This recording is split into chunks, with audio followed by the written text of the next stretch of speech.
Halo Sobat Lensa, kembali lagi dengan saya Yogi di acara Lensa Podcast. Nah, untuk Lensa Podcast di episode kali ini, kita akan membahas trading berdasarkan fundamental. Nah, untuk membahas masalah itu, kita sudah kedatangan tamu, teman kita juga yang saya tahu dia merupakan trader dan mendalami soal fundamental. Kita sudah kedatangan Haris Padilah nih. Apa kabar Pak Haris? Oke, sehat Bapak Yogi. Oke, Riz. Nah, sekarang kan kita mau bahas nih soal trading berdasarkan fundamental. Gimana tuh? Yang saya tahu sih Haris ini memang cukup mendalami ya soal fundamental ya, Riz ya. Alhamdulillah lah. Nah, Tapi nggak dalam-dalam banget sih sebenarnya. Seberapa dalam nih? Oke. Nah, kalau untuk sekarang, Riz, yang lagi rame tuh masalah fundamental dalam trading apa sih yang lagi rame-ramenya atau lagi hot-hotnya lah ya? Yang lagi hot tuh mungkin Trump jadi presiden lagi untuk yang kedua kali nih. Oh iya benar. Baru kemarin kan hasil Iya. pemilunya nih. Kedua ya mungkin perang Rusia Ukraina yang Itu nggak beres-beres ya, udah berapa tahun ya? Rusia Ukraina tambah lagi Israel Palestina juga itu nggak beres-beres kan. Iya. Tambah lagi mungkin ada beberapa perang yang kayak di Korea Utara atau Korea Selatan itu. Itu juga pengaruh banget ya untuk trading ya. Itu pasti itu. Oke, tadi awal menyebutkan soal pemilihan presiden di Amerika ya, soal Donald Trump yang terpilih lagi. Dan emang kalau kita lihat walaupun udah sebulan kemarin ya. Udah sebulan kemarin. Nah, saya pengen tahu dulu nih tanggapan dari yang kalah dalam pemilihan presiden Amerika. Calvin ini ya. Siapa? Itu yang kalahnya? Kamala Harris. Nah, Harris juga kan. Jadi gimana? Ya sama-sama itu. Oh. Itu plan Harris juga itu. Itu masih saudara. Oh, masih saudara. Oke. Nah, kalau untuk masalah Trump jadi presiden ini, kalau dalam waktu dekat bukan waktu dekat, maksudnya dalam saat itu ya, waktu waktu pengumuman itu langsung kelihatan ya si USD menguat banget ya. Pasti. Nah, itu kenapa tuh bisa kayak gitu? Kenapa USD bisa menguat ketika tahu Donald Trump terpilih lagi jadi presiden? Karena gini, mungkin kebanyakan masyarakat Amerika itu kayaknya nggak puas sama kinerja dari Joe Biden itu sendiri. Oke. Karena kan kalau kita lihat juga penjualan rumah turun, terus yang paling dampak signifikan tuh GDP ya. Oh iya. GDP di Amerika juga turun kan, sampai di 2%. Pokoknya faktor-faktor ekonomi turun semua ya. Faktor ekonomi rata-rata turun semua. Dan yang paling imbasnya ya mungkin buat dunia pekerjaan ya.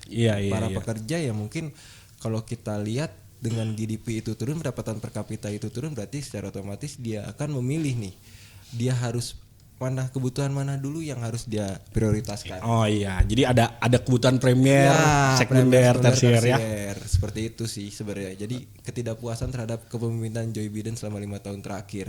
Jadi begitu ada rilis resmi nih Donald Trump yang terpilih langsung, mungkin masyarakat di Amerika termasuk para investor itu positif ya tanggapannya. Tanggapannya positif banget dan antusias lah. Kan Donald Trump itu membawa angin surga lah untuk mereka. Janji-janji kampanye kan. Soalnya yang saya tahu juga kan Donald Trump emang seorang pebisnis ya. Betul. Jadi kebijakannya mungkin akan ngedukung ke sektor bisnis nih. Betul. Para investor juga pasti akan didukung sama itu juga. Oke, nah itu jadi untuk jangka pendeknya mungkin ya waktu itu langsung terasa nih. Kalau untuk jangka menengah kira-kira gimana nih pengaruhnya Donald Trump ini? Sebenarnya kan karena Donald Trump itu kan basicnya adalah pengusaha ya. Iya, bisnis itu tadi ya. Bisnis tadi. Pasti yang ditekan sama mereka itu bagaimana caranya, pasti yang diincar pertama adalah suku bunga. Oke. Suku bunga nih yang paling dilirik. Karena basically seorang pengusaha atau investor itu tidak suka dengan suku bunga yang rendah. Pasti dia akan pengen tuh berinvestasi nyari yang tinggi. Kalau perlu ya suku bunga yang 6% aja sekalian nyari di negara mana tuh yang udah 6% kan? Gak ada sekarang ya. Amerika pun udah turun ya. Amerika udah 4,5. Iya, udah sekitar segitu. Dan itulah makanya kemungkinan besar ya nanti awal-awal kalau menurut saya itu pasti kebijakan Donald Trump itu akan memancing kembali inflasi biar tinggi. Jadi para masyarakat di Amerika itu nanti akan disuruh belanja. tanpa saving atau menyimpan mengeluarkan uang sebanyak-banyaknya dulu ya. Mengeluarkan aja dulu. Pokoknya lu beli apa aja lah. Beli apa aja yang lu nggak butuh juga lu beli gitu loh. Sampai habis tuh duit ya. Sampai habis tuh duit. Nah, baru ketika nanti inflasi naik lagi di angka sekitar 4%-an, barulah di situ The Fed akan bereaksi untuk menaikkan kembali suku bunganya. Nah, soal inflasi dan tadi ngomongin The Fed akan bereaksi ya. Ini juga kan berarti bertolak belakang sama kebijakan The Fed sekarang dong ya. Kebijakan The Fed kan sekarang lagi ngurangin suku bunga nih, lagi pemangkasan suku bunga. Iya, betul. Nanti berarti bakalan ada konflik nih antara The Fed, antara Powell sama Trump. Itu gimana tuh pendapatnya? Nah, kalau Powell sendiri kan mungkin ini adalah tahun terakhir dia menjabat ya. Kalau nggak salah tuh sekarang tahun terakhir. Kalau saya dengar sih emang dia tuh kalau sampai Donald Trump terpilih, katanya dia nggak mau lanjut ya. Dia nggak mau lanjut. Iya. Jadi kemungkinan Powell ya akan diganti kayaknya, Mak. Kalau mungkin kandidatnya ya si Barr itu sih. Mungkin yang diganti pun sama yang cocok sama Donald Trump ya, biar yang cocok lah. Biar kebijakannya sama lah. Biar kebijakan dia berjalan mulus. Iya, benar. Gitu kan. Oke, jadi pandangannya berarti kemungkinan inflasi akan naik lagi ya di Amerika karena efek dari Donald Trump ini. Berarti buat memperlancar bisnis sebenarnya. Iya, buat memperlancar bisnis dia. Investor di sana mungkin ya. Iya, investor juga pasti nanti bakal masuk. Iya. Dan nanti paling pajak keluarnya nanti yang diituin. Pajak masuk misalnya pajak impor dari Cina itu pasti bakal dinaikin. Iya. Jadi terus Amerika lah nanti yang akan. Jadi ada kayak perang dagang juga ya. Betul. Pasti nanti Cina sama BRICS ya yang sekarang. Iya, itu lagi rame juga kan. Lagi rame juga itu. BRICS itu nanti bakal ada pajak buat anggota mereka ya, mungkin ada pajak ekspor atau pajak impor yang akan ditambahkan. Nah, kalau sampai terjadi kayak gitu nih, inflasi naik lagi, terus suku bunga kemungkinan akan dinaikkan lagi. Pengaruhnya ke USD gimana nih? USD-nya apakah akan menguat atau melemah? Nah, gini sih Bang Yogi sebenarnya. Kalau misalkan inflasinya itu naik, berarti kan obligasi Amerika kan naik lagi. Betul. Dan ini kan pasti ngedorong orang-orang buat nyimpan ke dolar kan. Iya. Nah, berarti ya dolar akan menguat lagi sih sebenarnya. Dan nanti akan efek dominonya kemana ya? Berarti aset safe haven lain, contoh seperti emas, ya mungkin akan porak-poranda karena dengan kebijakan Trump itu sendiri sebenarnya. Oke. Nah, tadi menarik juga nih, emas akan porak-poranda, tapi yang saya lihat sih sejauh ini emas masih stabil ya, walaupun kemarin USD sempat menguat terutama waktu pemilihan Trump ini, tapi emas masih cukup stabil. Mungkin ini nanti ada kaitannya juga sama yang bakalan kita bahas nih. Nah, kita coba lanjut bahasnya, itu berarti ke geopolitik nih. Geopolitik Rusia. Itu kan yang nopang emas selama ini ya, karena walaupun USD-nya menguat, emas masih naik. Ini kalau secara trading yang berdasarkan teknikal, ini aneh nih teknikalnya. Indeks dolar atau DXY-nya naik, tapi masih ikut naik, harusnya turun kan. Jadi kayak temenan ya mereka. Iya. Padahal kan biasanya bertolak belakang ya. Nah, ini berarti efek yang menopang emas ini dari geopolitik ya. Kalau kayak gitu. Sebenarnya sekarang kalau di tahun ini ya, Bang ya. Jadi banyak perang yang terjadi nggak berkesudahan. Apalagi kan sekarang, apalagi kan tambah mungkin Israel juga kemarin habis versus sama Lebanon dan negara-negara. Iya, banyak banget ya. Negara-negara sekitar Palestina tuh nanti ada dapat semua itu sama Iran juga. Iya, itu. Jadi emang efek dominonya nggak akan selesai. Sampai istilah kasarnya gini, kan sebenarnya Israel itu disokong persenjataan dari Amerika. Ya, Amerika sendirilah yang menghentikannya sebenarnya. Nah, ini makanya kenapa sedikitnya ada pengaruh juga ya ke perekonomian Amerika, karena secara tidak langsung Amerika pun ternyata ikut di situ ya, walaupun nggak secara langsung gitu ya. Entah itu dengan tadi dibilang menyokong senjata atau apapun ya, Amerika terlibat sebetulnya. Makanya sedikit banyak pasti ada pengaruhnya juga ya. Betul. Ke ekonomi Amerika. Pastilah. Kayak misalkan ya mereka jual senjata juga pakai duit kan. Dan pasti nanti ada MOU antara Israel dan Amerika. Semuanya gitu kan. Balik ke duit lah ya. Mungkin ada perjanjian apa gitu kan.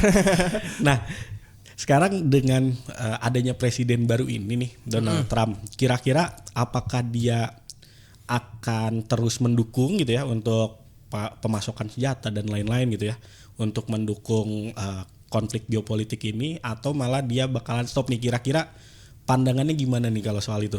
Nah, kalau dilihat yang kemarin, Donald Trump kan pada periode pertama itu dia sangat menjalin hubungan diplomatis dengan Cina, dengan Xi Jinping. Dia satu-satunya presiden Amerika yang berhasil ketemu presiden Cina. Dia malah nggak mau ada konflik ya. Nggak mau ada konflik sama Cina. Kedua juga ketemu dengan Kim Jong Un, ya kan? Iya, musuh-musuhnya semua sebenarnya. Semua. Vladimir Putin juga sempat ditemuin kan kalau nggak salah sama Donald Trump. Jadi ya mungkin dengan diplomatik ini ya Donald Trump akan menjaga itu. Mungkin Donald Trump akan menjadi pihak ketiga ya atau mediator yang akan jadi tempat mediasi antara Presiden Vladimir Putin dan Ukraina. Sebenarnya kan kalau kita lihat ini sebenarnya yang ngeyel tuh Presiden Ukraina kan. Iya. Terakhir kan yang kapan ya yang gold naik lagi itu karena Ukraina nyerang Rusia kan? Rusia kan, dia berani-beraninya banget gitu. Iya, negara sekecil itu nyerang Rusia. Negara sekecil itu berkelahi dengan Rusia. Gitu kan? Oke, nah berarti ada kemungkinan dengan dipilihnya Donald Trump ini sebagai presiden, ada kemungkinan konflik mereda lah ya, menurun tensinya.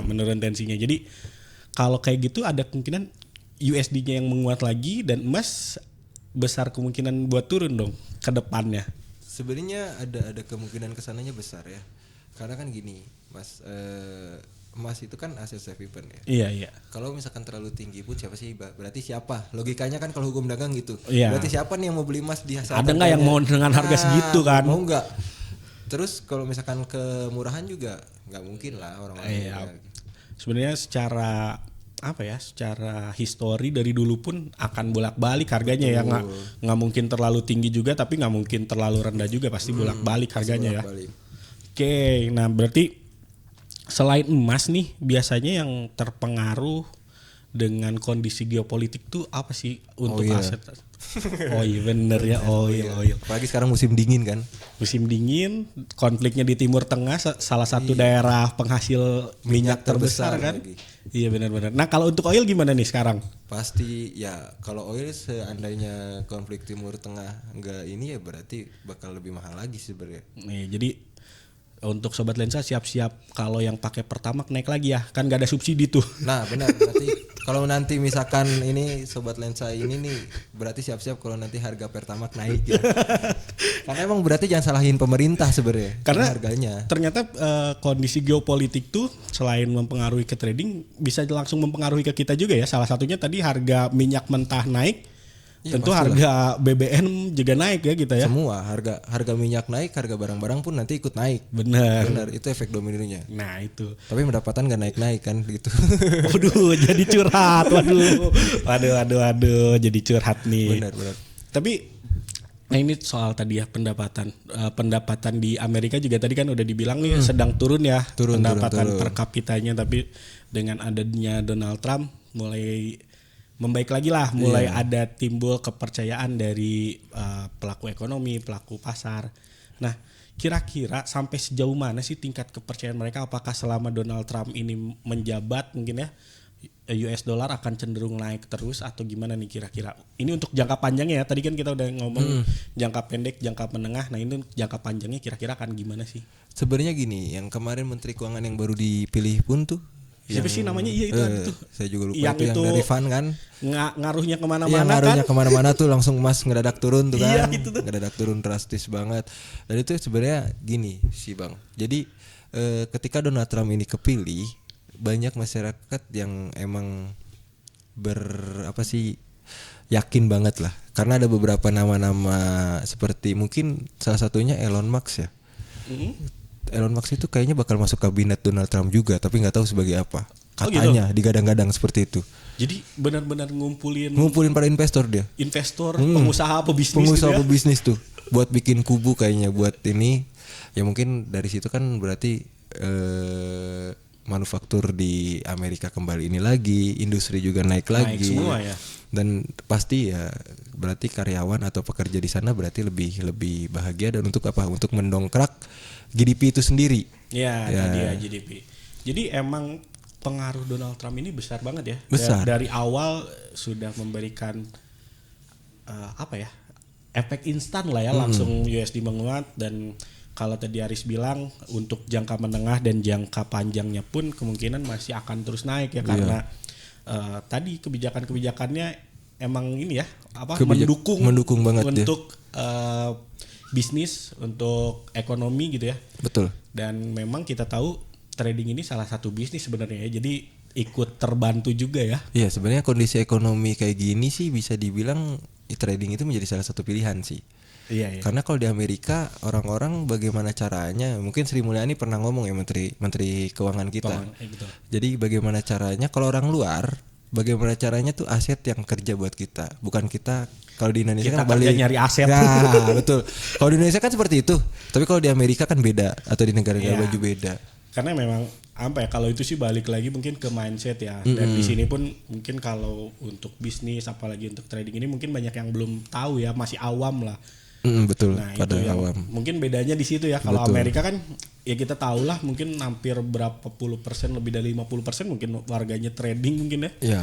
Nah, itu juga yang nyebabin emang fluktuasi USD juga kenceng ya. Kenceng banget itu pasti. Oke, nah kita sekarang balik lagi nih, tadi kan udah nih pengaruhnya Donald Trump untuk USD. Terus untuk di luar negeri pengaruhnya mungkin konflik akan berkurang ya atau mereda karena pasti mereda dari itu. Cara pendekatannya beda. Nah, itu pendekatannya beda. Nah, tapi nanti nih apa sih yang bakalan terjadi kalau memang konfliknya mereda nih? Konflik mulai mereda, tensinya mulai turun. USD kan ada kemungkinan menguat lagi kan.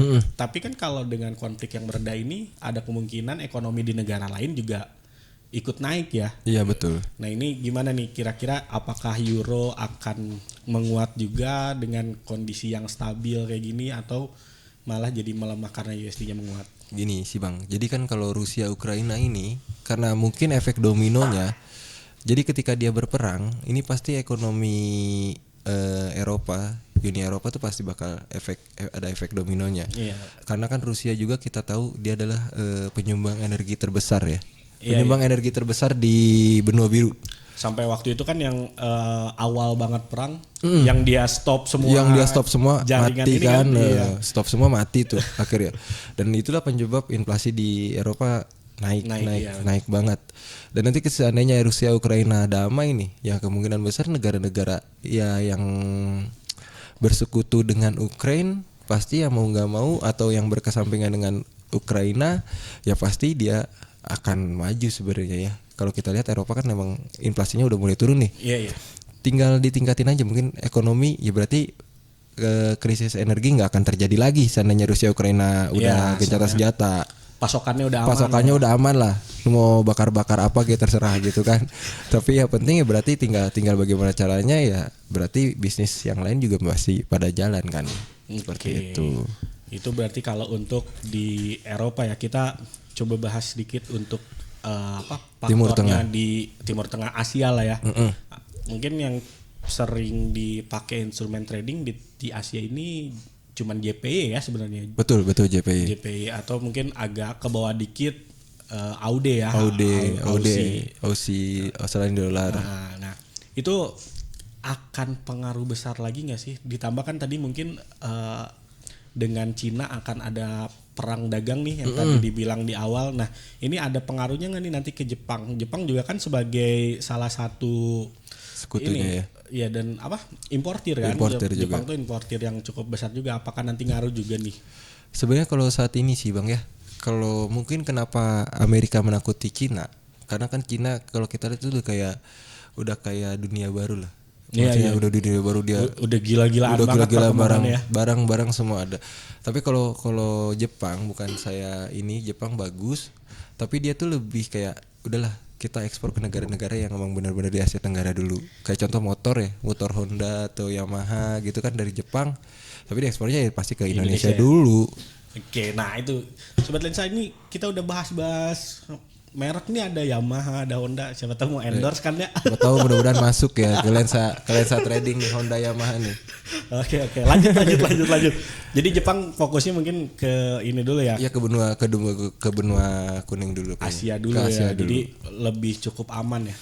Ya kalau dilihat-lihat sih sebenarnya Jepang itu penjualan paling banyak tuh di Indonesia, Bang. Apapun ya, selain tadi otomotif ya apapun itu, kayak misalkan elektronik, TV kayak gitu kan pasti. Itu benar gak? di Indonesia. Kartun Jepang juga banyak di Indonesia. Kartun apa nih? Kartun Jepang. Naruto. Yang kayak gimana nih? Naruto bang. Oke, emang kerasa banget ya kalau di kita barang-barang ya Jepang. Mungkin sekarang baru masuk juga nih di kita Cina banyak kan. Cina udah ngebluber euy. Nah ini emang mungkin Amerika tuh yang diperhatikan ini kan, karena Cina juga masuk ke kita juga itu jadi perang harga nih di kita. Betul. Jadi perang dagang. Nah mungkin yang diantisipasi sama Trump juga ini ya buat di Amerika itu tuh buat ngejaga ini stabilitas ekonomi di sana dan pengusaha-pengusaha di sana dulu yang dipilih. Nah itu soalnya kan kalau Amerika itu termasuk negara dengan pengusaha yang banyak ya. Banyak banget bang. Oke, nah itu jadi untuk geopolitik dampaknya banyak juga ya ternyata ya. Wah banyak banget sih kalau sekarang ya, mungkin kalau dilihat dari awal perang Rusia Ukraina pecah tambah kemarin Israel nyerang Palestina itu wah mungkin kalau yang pasang technical trend line atau itu pasti stop loss mulu itu. Iya benar-benar. Soalnya harganya nggak terduga kan. Betul. Waktu itu lagi tiba-tiba naik tuh. Bukan tiba-tiba naik, lagi trennya naik, tiba-tiba turun tuh. Betul. Itu karena ada informasi yang gencatan senjata tuh, ya, gencatan senjata Israel sama Libanon. Sementara itu juga, doang. Iya, turun sementara tiba-tiba naik lagi karena gencatan senjatanya karenanya nggak berhasil. Nggak berhasil. Nah, kalau hari sendiri nih kita kan berarti harus tahu berita-berita tentang di luar negeri lah, entah itu geopolitik, entah itu tentang politik suatu negara, itu kan berarti kita harus tahu ya, apalagi yang tradingnya di emas nih. Biasanya ngelihatnya di mana sih yang update-nya cepet?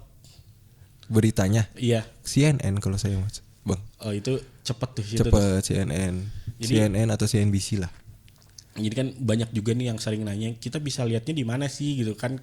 Kalau berita kayak gitu nggak terjadwal ya, nggak kayak kalender ekonomi yang udah terjadwal nih. Iya betul. Nah kalau yang kayak gitu suka tiba-tiba bingung. Iya tiba-tiba naik, tiba-tiba turun. Iya jadi kan mereka nggak tahu nih naiknya kenapa. Turunnya juga kenapa? Turunnya kenapa sedrastis itu?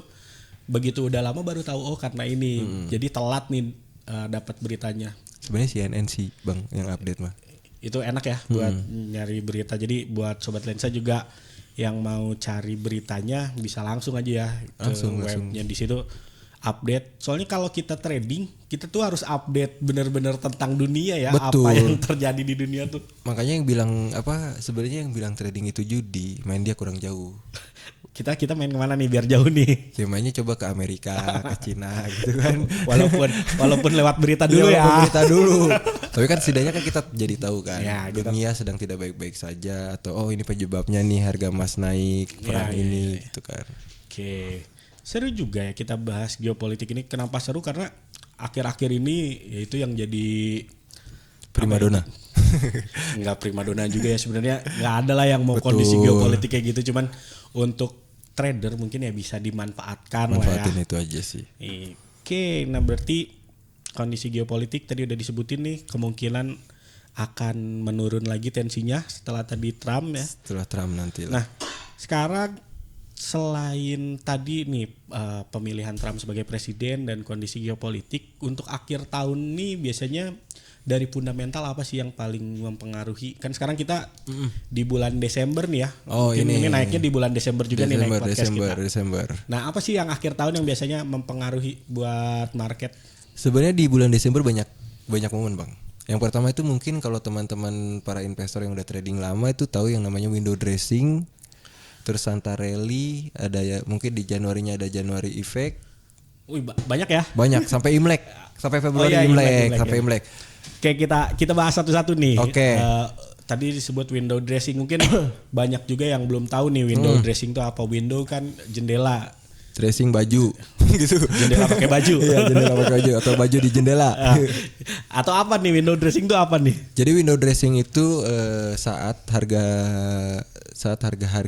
saham itu biasanya diturunkan, Pak. Biasanya kan kalau akhir tahun itu ada laporan keuangan kan, yang tentang neraca. Nah biasanya itu laporan keuangan itu dibuat ada 3 biasanya. Biasanya buat petugas pajak yang labanya dikecil-kecilin. Oh biar nggak pajaknya nggak gede ya. Biar pajaknya nggak gede. Ini hati-hati nih. Tapi ini di Amerika. Iya di Amerika, bukan di Indonesia. Yang kedua ada yang namanya laba ruginya, labanya dibesar-besarkan. Itu biasanya buat narik investor buat tahun depan. Oke. Yang ketiga ya berarti cuma direksi dan bagian keuangan yang tahu. Oh berarti yang ketiga yang realnya nih. Yang realnya, yang nyatanya, yang benar-benar itu, dan itu cuma ya bagian direksi. Ini yang nggak dipublikasi berarti ya. Ya cuma bagian keuangan dan Tuhan yang tahu sebenarnya. Nah itu pengaruhnya apa ke market risk? Biasanya kalau window dressing itu kalau kita lihat dari tahun 2021, 2022, 2023 terakhir itu harga emas selalu naik bang di candle monthly. Monthly Desember. Berarti ini kita masih awal bulan nih. Ini aja udah tinggi nih. Udah tinggi. Masih naik. Kemungkinan naik. Kemungkinan. Tapi kan pasti ada koreksi dulu kan. Kayak kemarin juga udah sempat koreksi tuh. Iya kemarin sempat turun, sempat ada yang turun. Sempat 2540 ya kalau nggak salah tuh. 2000 terakhir. Iya 2540 tuh. Enggak kuat lebih dari itu, enggak nyampe 2400 lagi, susah. Berat. Masih berat sih. Oke, jadi pengaruhnya itu ya kalau ke emas. Kalau ke USD-nya sendiri gimana? Nah ini sih bang, jadi ketika USD gini, ketika orang-orang saham-saham di window dressing kan saham-saham turun nih, berarti orang-orang yang tadinya awalnya dia punya aset berupa saham, dia akan menjual aset saham itu, lalu dia akan membeli, jadi jual saham, beli emas. Iya. Jadi itu kenapa tadi emas naik ya? Iya, emas naik itu penyebabnya. Jadi dolar pun nanti yang megang-megang dolar itu biasanya akan dijual dulu dolarnya, lalu lebih ke aset emas itu sendiri. Karena kan window dressing ini. Berarti kalau kayak gitu, secara garis besar nih kesimpulannya, saham turun, USD turun, kemungkinan yang naik safe haven termasuk emas. Kayak gitu ya. Betul. Oke, ini menarik nih. Jadi hati-hati juga ya kalau yang mau trading di bulan Desember, karena selain teknikal dan selain fundamental yang udah ada di kalender ekonomi, ternyata ada hal seperti ini juga. Ada hal yang, jadi kan kalau harga itu berulang ya. Iya benar. Jadi ya dia akan mengulang dari semua kejadian ini gitu. Nah, window dressing ini biasanya berapa lama efeknya sih, Riz? Sebenarnya dari awal bulan bang. Dari awal bulan tuh udah berasa. Awal bulan Desember ini. Sekarang kan bagian keuangan udah pada ini nih, udah pada sibuk deh. Iya, udah pada ngecek nih. Berapa sih keuntungan perusahaan kita nih? Nanti kalau udah itu berarti kalau ini kegedean berarti buat petugas pajak turunin lah labanya gitu kan. Oke. Tapi buat menarik investor gedein nih labanya biar investor pada masuk gitu. Oke, berarti udah mulai nih kerasa sebenarnya ya. Udah mulai kerasa. Kalau dilihat juga mungkin sekarang emas juga lagi naik kan. Iya, emas lagi naik.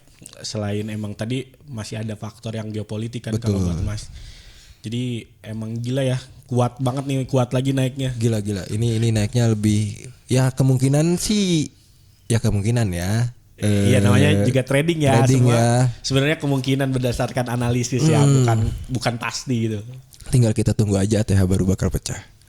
Oke, itu dari Haris tuh katanya kita tunggu ATH baru emas. Saya juga sebenarnya nungguin tuh.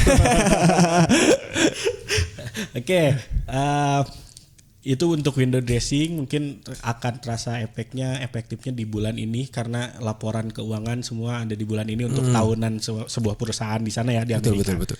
Lanjut berarti kita ke tadi Santarelli ya. Santarelli ini mungkin yang nebak-nebak nih ya, pasti mikirnya karena mau Natal Santa nih. Nah tapi apa Santarelli ini apa hubungannya? Apakah karena Natal atau apa nih? Jadi gini, biasanya kalau di ya mungkin di Indonesia ada kali ya. Jadi kalau di luar negeri itu orang-orang itu kan dapat yang namanya bonus akhir tahun bang. Iya. Benar gak?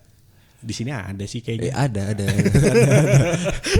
bonus akhir tahun kan. Nah jadi kalau di sana, kalau di Amerika bonus akhir tahunnya itu 50%. Jadi setengah buat holiday, setengah lagi buat investasi. Oke, karena di sana liburan tuh dari Natal sampai ke tahun baru. Sampai Natal tahun baru. Itu buat liburan. Cuti panjang lah. Sisanya dipakai investasi. Dan biasanya investasinya ya berupa yang tadi yang saya bilang itu ke aset-aset safe haven. Di saat emang harga bisa jadi nanti saat itu kan harga saham kan pada turun tuh, pada jual semua kan, jual saham. Nah duit mereka yang baru cair bonus akhir tahun itu ya mereka investasinya ke aset emas itu sendiri. Jadi double lagi nih ya. Double. Setelah tadi yang window dressing juga pengaruhnya bisa ke emas nih. Sekarang juga yang Santarelli ini pengaruhnya bisa ke emas juga ya. Betul. Ini terjadinya akhir tahun kalau ini. Kalau ini mendekati Natal lah. Mendekati Natal tahun baru. Ketika mereka dapat bonusnya nih. Ya nanti cek aja kalau bonusnya udah cair gitu.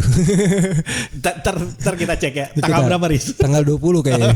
Biasanya kan kalau di luar negeri ya, kalau di Amerika bonus akhir tahun tuh biasanya kan cair tanggal 20-an. Kalau Santarelli ini sampai kapan pengaruhnya? Kan kalau tadi window dressing kemungkinan di bulan Desember ini ya sampai akhir bulan. Kalau untuk Santarelli biasanya efeknya sampai kapan nih? Sampai akhir Desember, Bang. Sampai akhir Desember juga nih. Sampai malam tahun baru tuh. Tahun baru. Mereka juga udah beres liburan. Mungkin tinggal lihat nih investasinya apa yang lagi naik. Iya, betul. Yang dia investasikan. Mungkin abis itu bisa aja jadi di ini ya, tarik profit ya. Betul, baru nanti terjadi taking profit di situ. Itu jadi hati-hati nih buat sobat lensa, ternyata di bulan Desember ini banyak ya. Banyak banget. Tadi banyak fundamentalnya. Trump dari bulan November kan? Ya, November. Trump dari bulan November. Geopolitik udah dari Oktober tahun lalu malah kan. Oktober tahun lalu sampai sekarang masih lanjut. Akhir tahun nambah lagi 2 nih. Iya, window dressing Santarelli. Terus tadi apa lagi, Riz? Januari effect nanti bulan Januari. Nah, kita langsung coba bahas yang ini nih. Kan berarti ini udah sampai akhir tahun nih. Akhir tahun udah sampai window dressing Santarelli. Berarti di awal tahun nanti apa lagi? Itu Januari effect. Nah, kalau Januari effect ini apa nih? Jadi kalau Januari effect ini ketika harga itu kan udah diturun ya, harga saham turun. Tadi ya. Biasanya ya mungkin itu terjadinya taking profit di beberapa ini, lalu mereka akan beli lagi saham itu. Jadi saham kan turun nih harganya nih, murah nih. Saham kan pada murah. Jadi mereka beli lagi sahamnya. Mereka udah profit nih dari yang tadi Safe Haven dijual alihin lagi ke saham. Iya. Jadi harganya masih rendah. Kalau gitu secara kesimpulan Januari effect ini kebalikan dari yang betul. Desember ini. Dari Desember itu. Jadi nanti emas akan ada koreksi sedikit. Jadi harus hati-hati ya. Hati-hati pokoknya lah.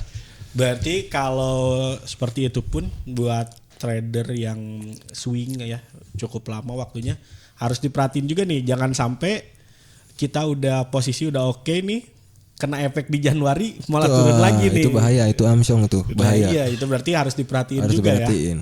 Nah, itu Januari effect banyak banget ya sebenarnya fundamental ini ya. Banyak banget. Selain yang ada di kalender ekonomi itu aja udah banyak loh. Itu baru beberapa ya. Belum nanti Imlek.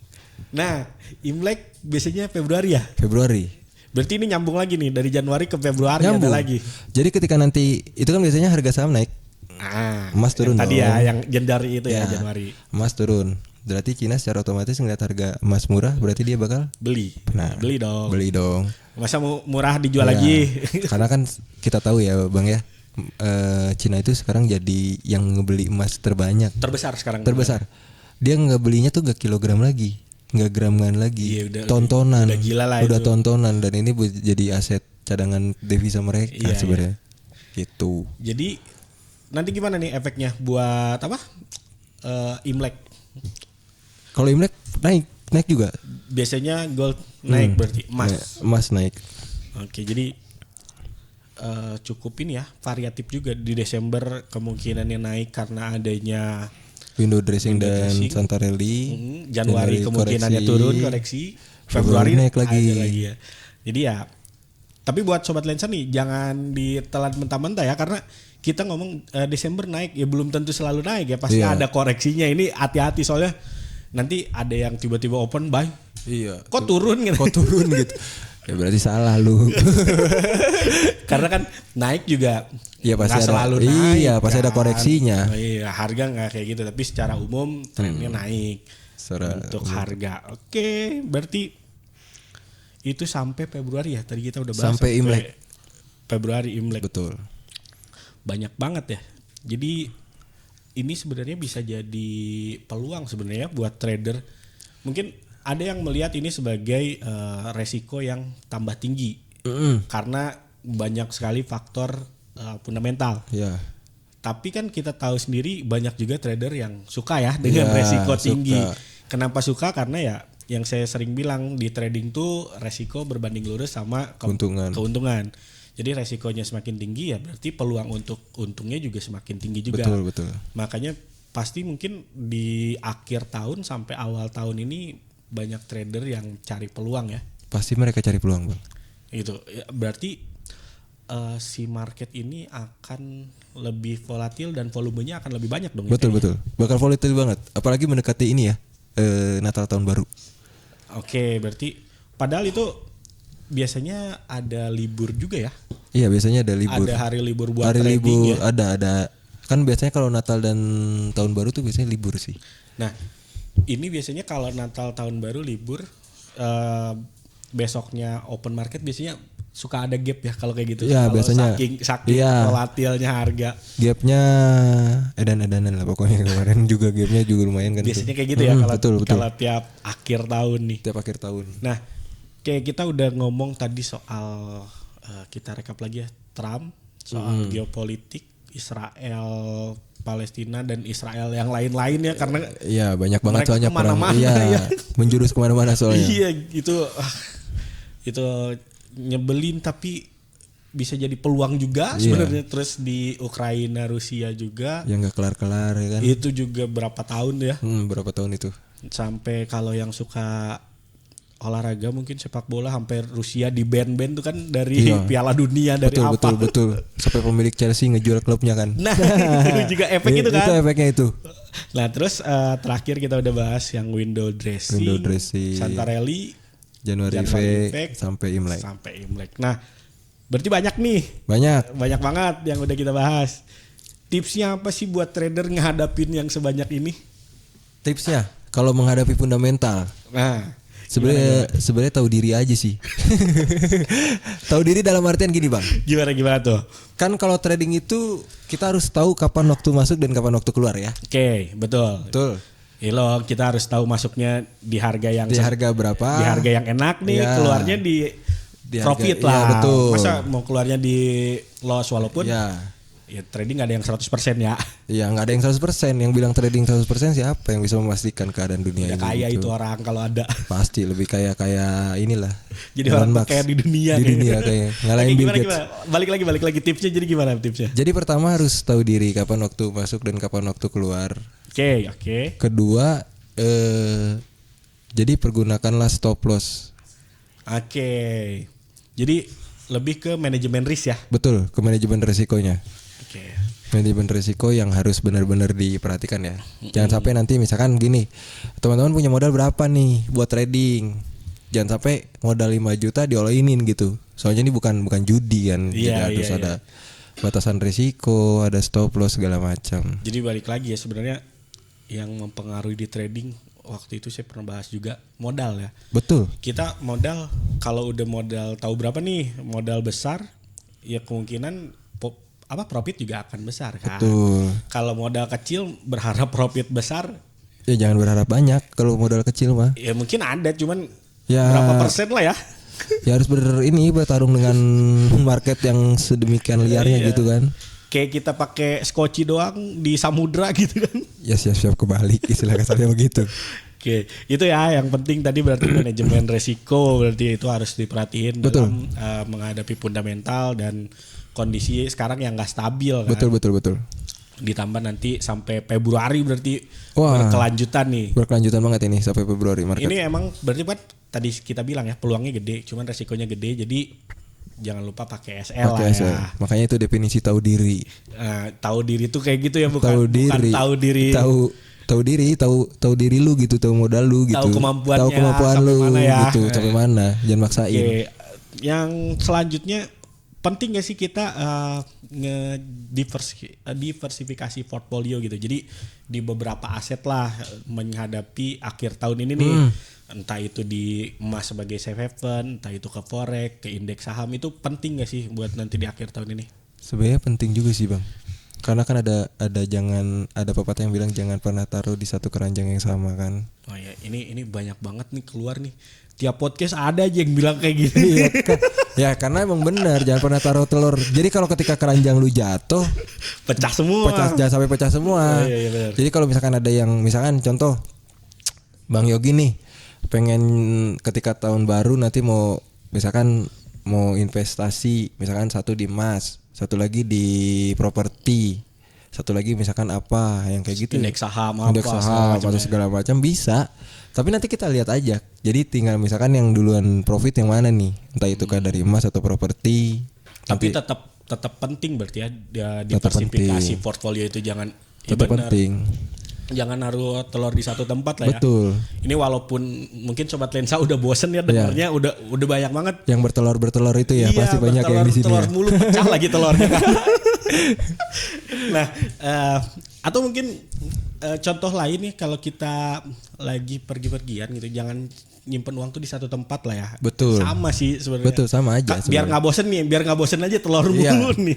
Berarti jangan satu ditaruh dompet, jangan satu dompet lah ya naruh uangnya. Satu dompet, satu kan saku depan. Oh nih. bisa. Satu saku depan kiri. Iya. Jadi nanti kalau hilang yang di dompet bisa masih ada cadangan. Iya. Betul. Satu saku belakang. Iya. satu saku baju. Iya bisa itu. Sekanjangan istri aja empat, bahaya. Tapi itu masih boleh, tapi intermezzo. Oke. Nah, selanjutnya nih, untuk kan banyak nih fundamental yang bakalan terjadi di akhir tahun ini. Dengan banyaknya fundamental yang akan terjadi, teknikal sepenting apa sih? Nah, itu pertanyaan sebenarnya gini. Teknikal sama fundamental tuh sebenarnya harus di satu padu ya, sebenarnya gak bisa. Harusnya. Cuman kan kebanyakan ya, sorry ini dipotong dulu, kebanyakan trader tuh memilih salah satu, Riz. Kalau trader yang benar-benar nguasain teknikal, biasanya ketika Anda fundamental besar, dia lebih memilih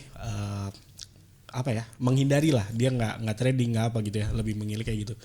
Ada lagi trader yang emang nunggu banget nih fundamental besar untuk trading, kan kebanyakan kayak gitu. Jadi kebanyakan trader nggak bisa mempadukan gitu antara teknikal dan fundamental ini. Sebenarnya tinggal gini aja sih Bang, kan di setiap manapun ya, kalau di ilmu ekonomi itu ada yang namanya supply demand. Ya sebenarnya tugasnya fundamental tuh mempercepat doang sih sebenarnya, mempercepat gerakan. Volatilitas. Misalkan ada demand nih, dia mempercepat ke demandnya tersebut. Mungkin kalau nggak ada berita, mungkin bergerakannya slowly. Mungkin akan ke arah situ tapi nggak tahu. Iya, nggak tahu kapan. Tapi kalau ada berita, ya lu tuh nyampe. Oke. Nyampenya bisa cepat. Nah itu mungkin yang itu doang sih sebenarnya. Oke, biasanya sih saya juga kayak gitu ya. Jadi sebelum ada news ataupun fundamental, kita buat dulu nih area-areanya. Iya, mending gitu aja. Areanya mana? Kan ketika news atau fundamental rilis nih, biasanya geraknya cepat. Area mana nih yang kena, tinggal pilih aja. Tinggal pilih mana, mau area atas atau area bawah, begitu kan? Berarti cocok nih, ada kesamaan lah kita ya. Iya, sama-sama ini kita.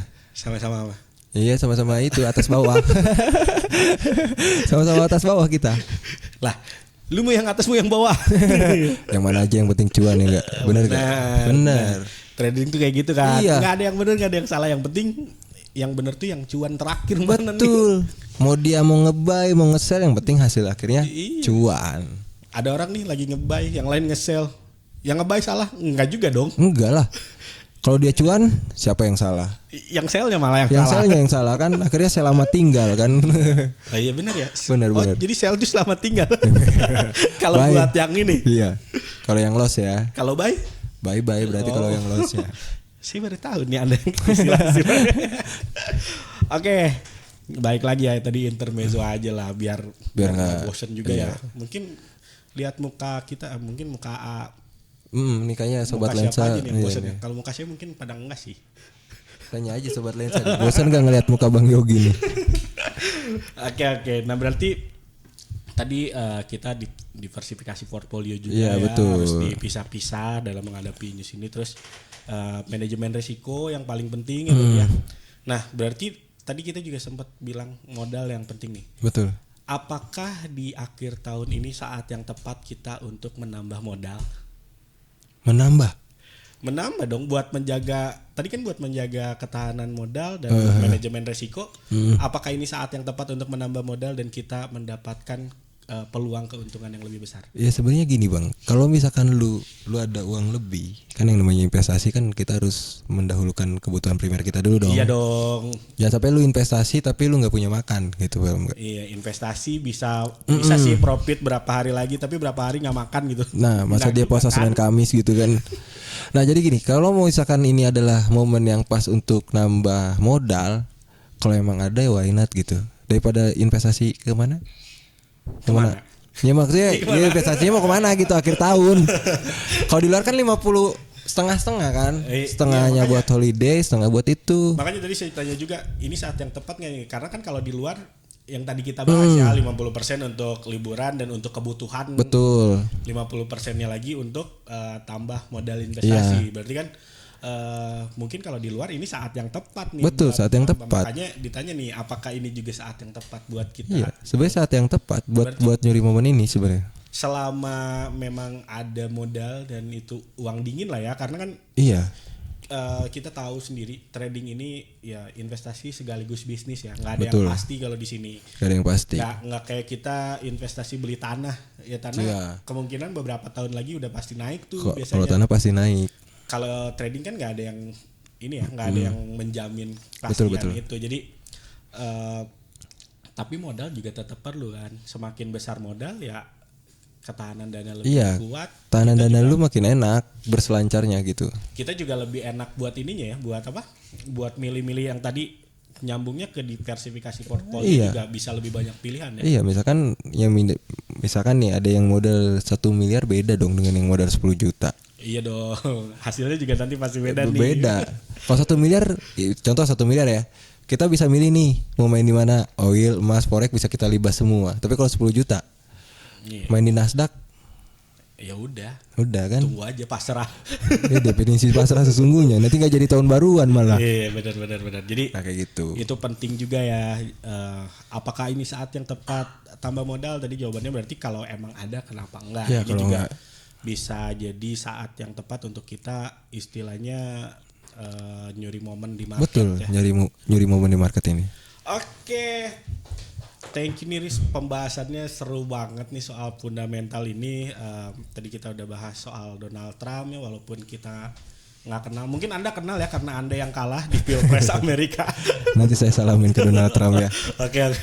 Kita juga udah bahas tadi soal geopolitik, kemudian beberapa hal yang penting di Desember dan Januari ini. Sekali lagi thank you nih, banyak insight yang kita dapat buat Sobat Lensa juga, apalagi Sobat Lensa yang mau ya istilahnya tadi ya mau curi momen nih di momen-momen akhir tahun ini juga bisa mudah-mudahan bisa jadi panduan buat mereka nih.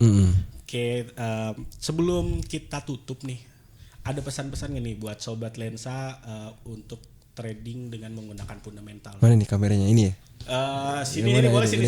Ini ya. Sini. Kayak buat Sobat Lensa, ini tahun baru banyak banget momen dia.